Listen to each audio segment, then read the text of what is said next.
is CKGE-FM, Durham, Toronto, and worldwide. Online at therock.fm. It's Sunday night at 7.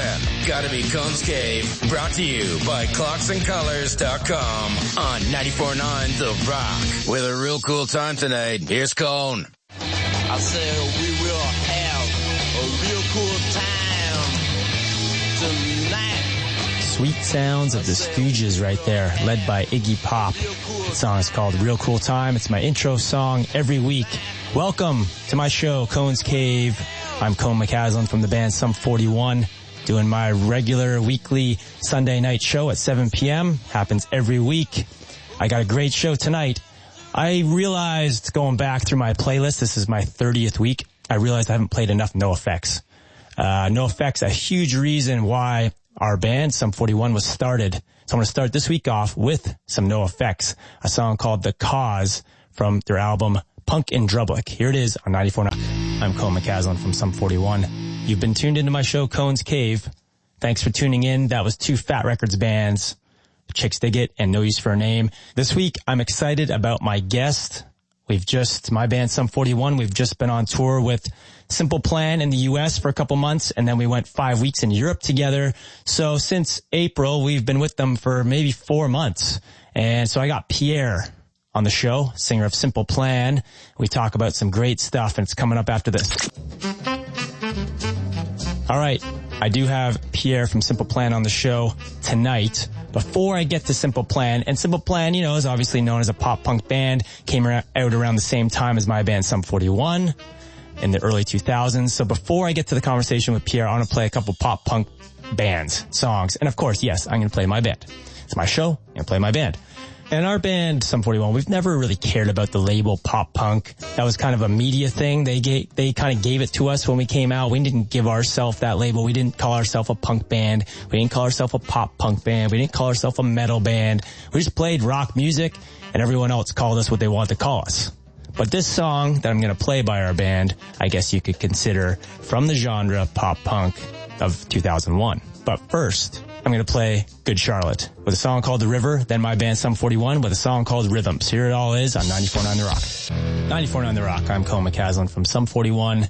This is my show, Cone's Cave. That was just my band, Sum 41, with a song called Rhythms off of our 2001 album, All Killer, No Filler, produced by the legendary Jerry Finn.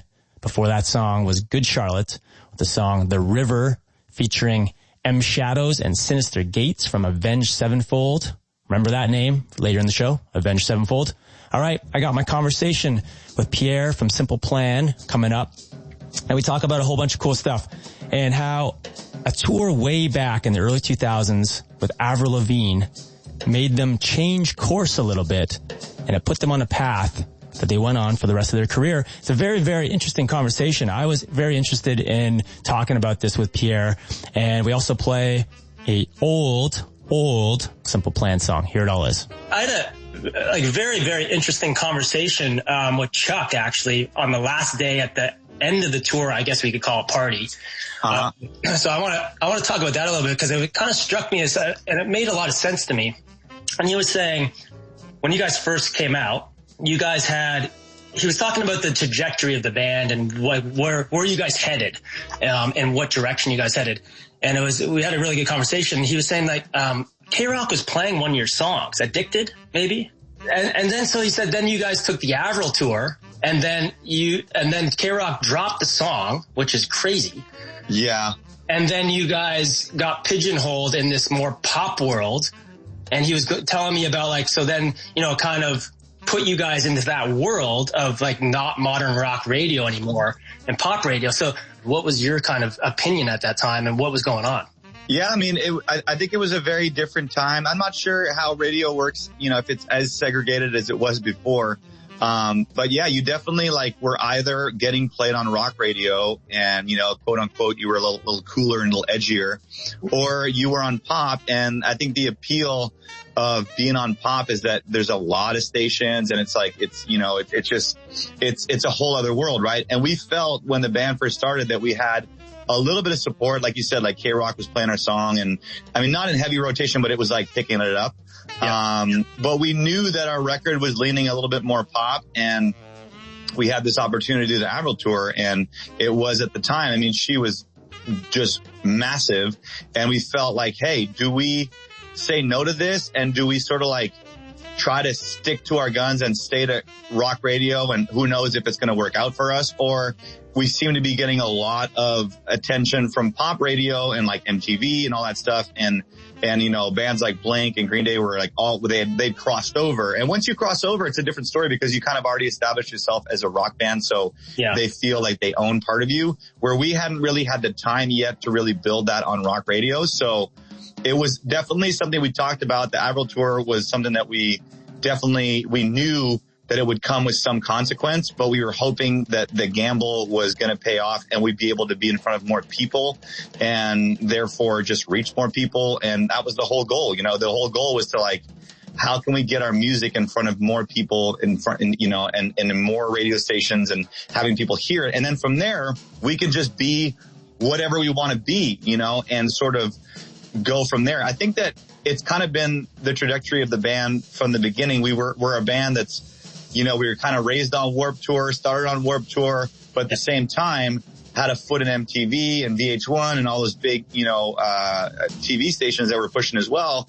And so we kind of like always made the dance of like, yeah, we're an alternative band because our music's kind of alternative and our fans are kind of those people. But at the same time, we have these kind of pop leaning songs that could be big hits that cross over, like Perfect and, you know, Welcome to My Life, all that kind of stuff. Yep. And we've kind of like played that dance. To be honest, looking back, I mean, I think it's been really beneficial for us to do that. But at the same time, it's you know, there's some pros and some cons. And there's definitely been a lot of rock stations and rock people, you know, that are kind of like, no, I don't listen to Simple Plan. That's a pop band.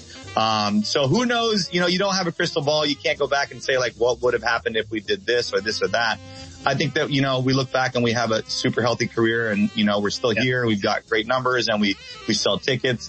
And our fans have been incredibly supportive and we just feel super blessed. So the journey is the journey. Yeah. But yeah, at the time it was, you know, we knew by taking that tour that it was going to sort of immediately sort of extinguish this little mini fire that we'd started on rock radio. And sure enough, it did. The K-Rock dropped the song. But then all the Z100s and the Kiss FMs all picked it up. Yeah. And that translated into, you know, later on down the road, millions of record sales. And we built a huge fan base. Yeah. It's you know, it's interesting when you think about, you know, being in a band and you think about, you know, all the fun aspects and how, you know, what we do. And then there's a reason why they call it music business. You know, there's a whole part of it that's just so much strategy. And, it comes with, it kind of like, it takes you in different places and different paths. And as you're saying, like, you know, people, whether it's label or management, they help you and they guide you and you take certain decisions and that really kind of shapes where you're going to head in the future. But I think, you know, looking back, I think I'm really happy. I think it's, you know, the band, like I said, I mean, you know, you guys took the more rock route and you still have a super healthy career. We took the more pop route and we have a healthy career. So it's, it can work, you know, in different ways. And, I'm glad that, we made the decision that we made because who knows, you know, we might have stuck to our guns and stick to K-Rock and all those stations that it might have played a little bit and then it might have fizzled away. So on my show, I like to just, I pick my favorite song from the band, doesn't matter from what album. So I was I don't even know if you guys played this on the tour that we were on, but I heard you guys play it Soundcheck, Me Against the World. Yeah. It's probably my favorite of you guys. So let's talk about that one a little bit. Do you remember writing it? Do you remember recording anything like where'd the lyrics come from, that kind of thing? Yeah. So, that was our second record. So our first album we wrote, it was always been me and Chuck, but like back in the first record, we kind of jammed together a little bit and sort of made it work. And then by the second record, I had moved to Vancouver. I fell in love with some girl and I was like, I'm moving to Vancouver. And, Chuck being, you know, a big part of the songwriting with me, flew out and spent a month with me in Vancouver. We got a hotel room and we wrote together and, we wrote the whole record in like a month and a half. And I remember that one. So Chuck is kind of like a big concept guy. He'll show up with like a bunch of titles and like just a catchphrase. And then I'll kind of like figure out how to sing this thing. And then together we'll build the rest of it and I'll get involved in all the lyrics and all that kind of stuff. But originally he comes up with like that kind of stuff. And at the time, you know, we were coming off our first record and we had all this success. We'd sold, I think, almost 3 million copies, maybe even more. But we had this kind of chip on our shoulder because we were a band that like was rejected by some rock stations, and we played Warped Tour, and you'd have like half the crowd that loves us and half the crowd that thinks that we're too pop. We had this kind of chip on our shoulder attitude, and the second album really reflects that. And so he had this concept that was like, we should write a song that's called Me Against the World, because I want to be myself. I want to do what I'm going to do. But it's gonna come with some resistance from some people. So he came up with this title called Me Against the World. And this is one of the few songs that Chuck actually melodically sort of, helped a lot to shape it. And he's not super musically inclined. He's a drummer, good with lyrics, but he can't sing a tune. He can't play an instrument other than drums. But we got together and he's like, I think we should do a song that sounds like heavy. And I remember him going like, it should sound like, ba, banana, ba, banana. And I was like, what are you saying? I was like, how about something like this? Ba, ba, da, da, da, da, ba. He's like, yeah, that's great. Hey, what's up? This is Pierre from the band Simple Plan, and I'm hanging out with my buddy Cone right here on Cone's Cave. Stick around. That was Me Against the World by Simple Plan. I got Pierre from Simple Plan on the show. I'm going to continue my conversation with him on when they went from their previous band, Reset, into Simple Plan, and we talk about what band was a major influence on what was going to be the sound of Simple Plan. When you guys went from Reset to Simple Plan, it's going to be hard to pick one, but I asked this of all my guests. Like, I want to play something on the show that's a major influence of why you started the band. So I guess from you guys deciding, okay, Reset's over, we're going to start this new band, Simple Plan. What was like if you could pick one band that was like a huge inspiration for starting the band?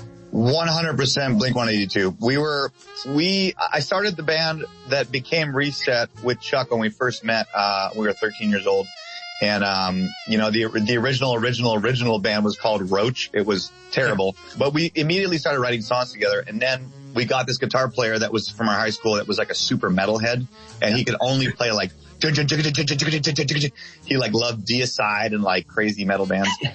So Reset became a little bit more metal because of his influence. And, we went on to make 2 records. We toured across Canada with 10 Foot Pole, MXPX, and had a bit of a following and a good career with that band. You know, a little tensions in the band. I ended up kicking out Chuck of the band, probably by age 17 or 18. And, cause we weren't getting along. And then I quickly realized a couple of years later that like I needed that force to help me, because I'm a good songwriter and I melodically and concept, I can handle that stuff, but I don't like to deal with the business side of it. And he loves doing that. Yeah. So that band was sort of fizzling out, and Chuck felt the need to continue in music because he loved being in a band. So he met up with 2 friends of ours from high school and started what became Simple Plan without me, trying to start a band, on his own.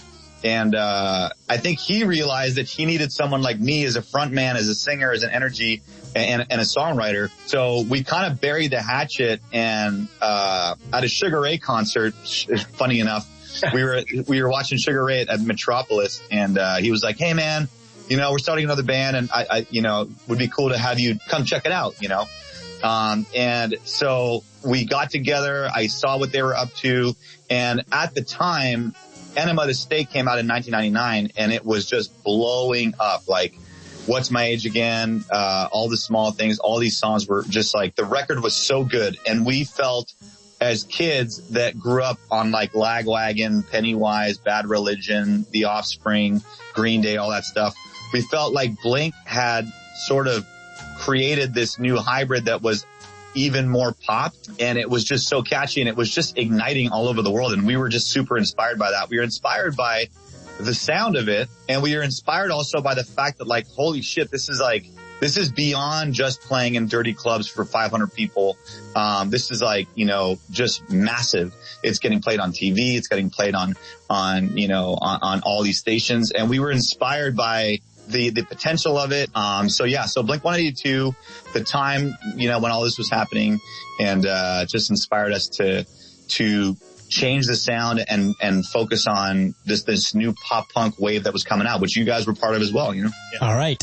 Let's play some Blink-182, song called Dump Weed. First song off Enema of the State, which Tom DeLonge recently said is Blink's strongest first track on any album they've ever released. And I'd have to agree. Here it is on 94.